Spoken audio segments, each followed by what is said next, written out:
একটা জঘন্য ম্যাচ আমরা দেখলাম কালকে মোহনবাগান এফসি গোয়ার মধ্যে, যেখানে একটা গুরুত্বপূর্ণ ম্যাচে মোহনবাগানের মানে উচিত ছিল এই ম্যাচটা জিতে একটা সুবিধাজনক জায়গায় পৌঁছানো। তার পরিবর্তে মোহনবাগান এমন খেলা উপহার দিল, জঘন্যর থেকেও জঘন্য বলতে হবে।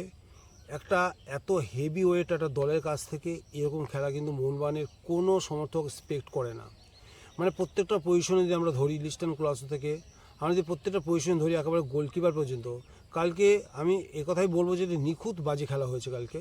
এবং এই খেলার ভিতর দিয়ে খেলাটা কমপ্লিট হওয়ার পরে মোহনবাগান সমর্থকরা কিন্তু আগামী দিনে মোহনবাগান এই মুহূর্তে আইএসএল লিগ শিল্ড এবছর পাবে কি পাবে না যথেষ্ট সন্দেহের মধ্যে আছে। কালকে যেভাবে ফুটবলটা কালকে শুরু করেছিল মোহনবাগান, ডমিনেশন, আমরা প্রতিটা ম্যাচেই দেখছি মোহনবাগান ডমিনেশন, বাট সবার আগে গোল চাই। যে গোলটা, যে কাঙ্ক্ষিত গোলটা কিন্তু মোহনবাগান পাচ্ছে না। মানে প্রতিটা ম্যাচে একটা কি দেড়খানা গোল করে কোনো রকম গড়াতে জেতা বা ড্র করা, এরা যেদিন থেকে ম্যাচ শুরু হয়েছে তারপর থেকে এটা দেখছি আমরা। এবং একটা ম্যাচ আমরা দেখলাম পাঞ্জাব এফসির সাথে, সেই খেলাটায় মোহনবাগান 3-2 জিতলো। একেবারে টান টান উত্তেজনা, এরকম মানে হেলায় হারানোর মতো ফুটবল কিন্তু এই মুহূর্তে মোহনবাগান খেলছে না। যে আশা যুগিয়ে মৌসুমটা শুরু করেছিল মোহনবাগান, প্রথম 4টে ম্যাচ যেভাবে জিতেছিল, প্রতিটা ম্যাচে মানে 100% ডমিনেশন রেখে বিপক্ষকে পর্যস্ত করা এবং ম্যাচ থেকে পুরো 3 পয়েন্ট নিশ্চিতভাবে তুলে নেওয়া, সেই জিনিসটা কিন্তু ম্যাচের পর থেকে উধাও, অর্থাৎ ব্যাঙ্গালোর ম্যাচের পর থেকে কিন্তু আমরা লক্ষ্য করছি না। তো এইভাবে যদি আর বাকি 3টে ম্যাচ চলতে থাকে, আর একটা ম্যাচ যদি মোহনবাগান কোনো কারণে পয়েন্ট হারায়, তাহলে কিন্তু এবছর মোহনবাগান সমর্থকদের আইএসএল চ্যাম্পিয়না হওয়ার আশা থেকে কিন্তু বঞ্চিত হতে হবে। তো যে খেলা আমরা দেখছি সেই খেলা দেখে আদৌ কিন্তু কোনো আশা রাখতে পারছি না। আর একথা বলবো যে মোহনবাগান যদি এইভাবে খেলতে থাকে, সামনে আছে ইন্টার কাশি ম্যাচ, যে ম্যাচের যে দলের কোচ হচ্ছে গিয়ে হাবাস, যে হাবাস থেকে মোহনবাগানকে সাফল্যের একদম চূড়ায় পৌঁছে দিয়েছিল, সে হাবাসের মোকাবিলা করতে হবে মোহনবাগানকে। এবং এই ইন্টার কাশি ম্যাচে যদি কোনো রকমের মোহনবাগান আটকে যায়, তাহলে সেখানেই কিন্তু এবারে আইএসএল খতম। আর পাশাপাশি পশ্চিমবঙ্গ বা ইস্টবেঙ্গলের খেলা যদি আমরা দেখি, ইস্টবেঙ্গল কিন্তু ক্রমশ তাদের উন্নতি করছে। এবারে আইএসএলে ইস্টবেঙ্গলের পারফরমেন্স কিন্তু সত্যি উপেক্ষা করার মতো নয়। এবং এই মুহূর্তে যদি আমি বলি, তাহলে বলবো এই মুহূর্তের প্রধান দাবিদার হচ্ছে ইস্টবেঙ্গল। এবং ইস্টবেঙ্গল এতটাই ইস্টবেঙ্গল সমর্থকদের জন্য এতটাই আশাবাঞ্জক, বা যে ফুটবলটা খেলছে, আমি মিগুয়েল থেকে শুরু করে রশিদ কিংবা সিবিএ, এবং এবছরটা আনোয়ার আলী যে ফুটবল উপহার দিচ্ছে, তাতে কিন্তু আগামী 17ই মে ডার্বি কিন্তু একটা উপভোগ্য ম্যাচ হয় বলে আমার মনে হচ্ছে। মোহনবাগানের থেকে আমার মনে হচ্ছে ইস্টবেঙ্গলের সুবিধাটা মানে বেশি হচ্ছে। তো এই জায়গা থেকে কীভাবে মোহনবাগান ম্যাচটা বের করতে পারে, কিন্তু তার আগে কিন্তু আমি একটা কথা যেটা শুনলাম আজকে, মোহনবাগান কিন্তু পরে ম্যাচটা নিয়ে ভাবছে। সার্জিও লোবেরো এই যে গোয়া ম্যাচে 1 পয়েন্টটা পেলো, সেটাকে কিন্তু ব্যর্থতা হিসেবে দেখছে না। মানে এখানেও কিন্তু সার্জিও লোবেরো কিন্তু সেইভাবে ব্যর্থ হয়েছে মোহনবাগান, এটা কিন্তু মানতে চাইছে না। এটাই হচ্ছে সবচেয়ে ভয়ের কারণ।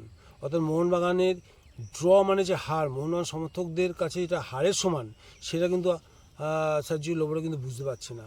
সে ভাবছে অ্যাওয়ে ম্যাচ থেকে 1 পয়েন্ট পেয়েছি বা এটাই ঠিক আছে, বাট এখন 1 পয়েন্ট পাওয়া আর হেরে যাওয়ার মধ্যে কোনো পার্থক্য নেই। এটা যদি ডাবল লিগ হতো তাও একটা কথা ছিল, অ্যাওয়ে তারপরে আছে হোম ম্যাচ, ওখান থেকে তুলে নেবো। কিন্তু এখানে তো হোম ম্যাচে কোনো অপশান নেই। তাহলে অ্যাওয়ে ম্যাচ প্রত্যেকটা ম্যাচই আমাদের ফাইনাল হিসেবে ধরতে হবে এবং প্রত্যেকটা ম্যাচে আমাদের জিততে হবে, সেই মানসিকতা নিয়ে খেলতে হবে। কালকের খেলায় কিন্তু সেই ছাপটা আমরা কখনোই দেখতে পাইনি। মোহনবাগানের খেলার ভিতরে সেই ছাপটা এসছে, অর্থাৎ এই ম্যাচটা আমাকে জিততেই হবে।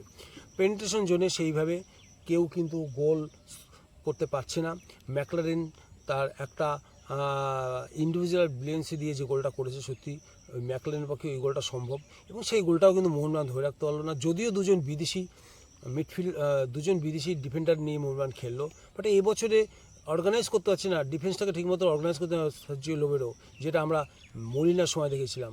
মলিনা খেলা দেখতে খারাপ হলেও কিন্তু ম্যাচ থেকে 3 পয়েন্ট টপ তুলতে পারতো, কিন্তু এই বছর কিন্তু ড্র এবং হারের বহর দেখে মনে হচ্ছে এবছর আইএসএলটা মোহনবাগান হাতছাড়া হতে চলেছে। হ্যাঁ, এই প্রসঙ্গে আমি আগে একটা কথা বলি, সেটা হচ্ছে গতকালের ম্যাচ নিয়ে আগে বলতে হবে। গতকালের ম্যাচে মোহনবাগান আমার কাছে মনে হয় না খুব বেশি খারাপ খেলেছে।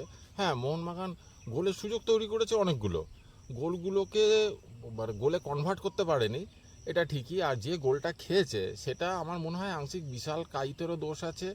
গোলটা হয়ে গেছে ওরকম একটা জায়গা থেকে, সাধারণত গোল খুব কম দেখা যায়, আইএসএলে তো দেখাই যায় না এরকম জায়গা থেকে গোল, তো এটা হয়ে গেছে। কিন্তু ওভারঅল তুই যদি দেখিস মোহনবাগানে অ্যাটাক অনেক বেশি হয়েছে, পজিটিভ চান্স মোহনবাগান বেশি পেয়েছে। মোহনবাগান কালকে ম্যাচটা অন্ততপক্ষে 3-1 গোলে জিতলে খেলার মান অনুযায়ী খেলাটা ঠিকঠাক হতো, রেজাল্টটা ঠিকঠাক হতো। সেটা হয়নি, আর কি করা যাবে। তবে হ্যাঁ, যে করে হোক ম্যাচটা জিততেই হতো। আমি ভেবে পেলাম না গোলটা এত লেটে হলো মোহনবাগানের, তো তারপরে গোলটা ধরে রাখার জন্য মোহনবাগান কেন ডিফেন্সিভ খেলাটা খেললো না। এটা আমি আগেও দেখেছি, আমরা ব্যাঙ্গালোর ম্যাচেও দেখেছি, শেষ মুহূর্তে ওই করে গোল খেয়ে গেল। ওই দুটো কয়েকটা জেতা ম্যাচ এইভাবে হাতছাড়া করছে, ডিফেন্সকে অর্গানাইজ না করে, আরও চেঞ্জ করে ডিফেন্সে আর লোক না বাড়িয়ে যখন গোল হয়ে গেছে একটা গোল, এই অবস্থায় এই টিমে একটা গোল জেতা মানে অনেক বড় বড় বড় জিত। কারণ মোহনবাগান এই মুহূর্তে গোল সেরকম করতে পারছে না, গোলটা ধরে রাখার চেষ্টা আমি দেখলাম না লোবেরোর। আর এটা গেল। আর একটা কথা, লিগ এখন প্রায় শেষ পর্যায়ে, মোহনবাগান ইস্টবেঙ্গলের 10টা করে খেলা হয়ে গেছে।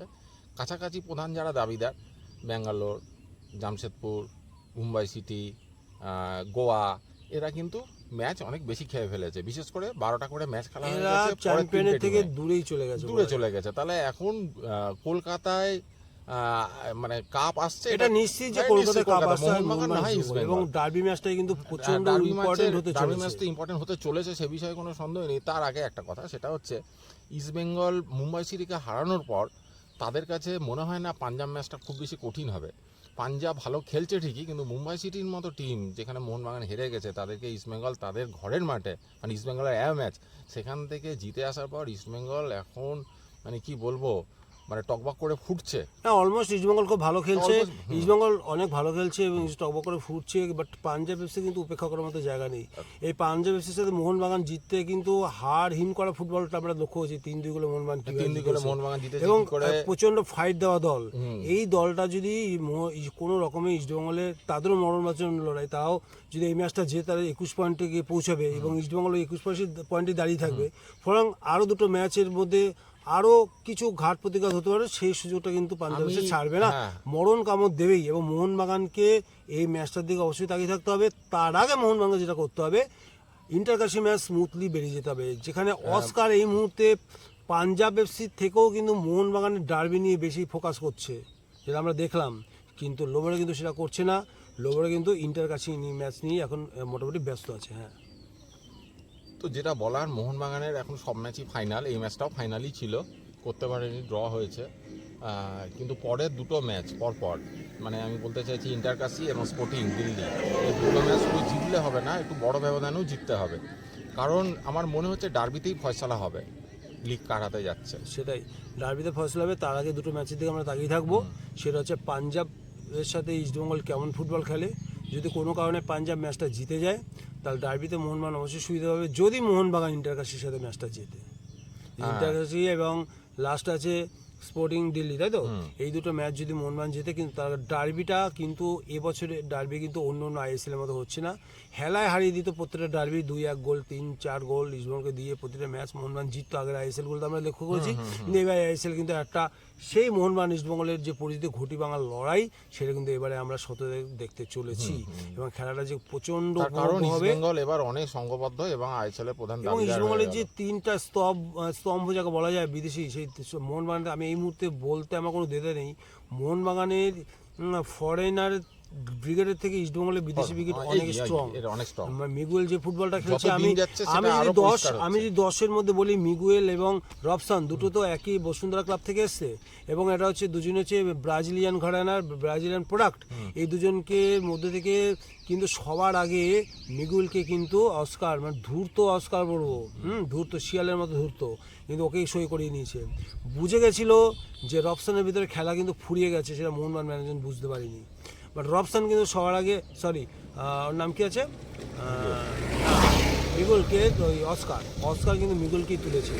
মিগুয়েল যে ফুটবলটা খেলছে, ইস্টবেঙ্গলের যদি কোনো কারণে ইস্টবেঙ্গল চ্যাম্পিয়ন হয়, তার 50% কিন্তু দায়িত্ব থাকবে, কিন্তু আমি বলবো মানে সিংহভাগ কিন্তু ওই এসের জন্য, মানে মিগুয়েলের জন্য, এবং অস্কার কিন্তু সেটাই করেছে। বাট মোহনবাগান কিন্তু, আমি এই মুহূর্তে বলতে কোনো দ্বিধা নেই যে আম খাওয়ার পর যে ছিবড়া বা আঠি পড়ে থাকে, হ্যাঁ, রফসানা খেলা দেখে আমার তাই মনে হচ্ছে। জঘন্য ফুটবল থেকে, মানে জঘন্য বললেও খুব ভালো বলা হবে, ঠিক আছে, জঘন্যতম ফুটবল খেলছে।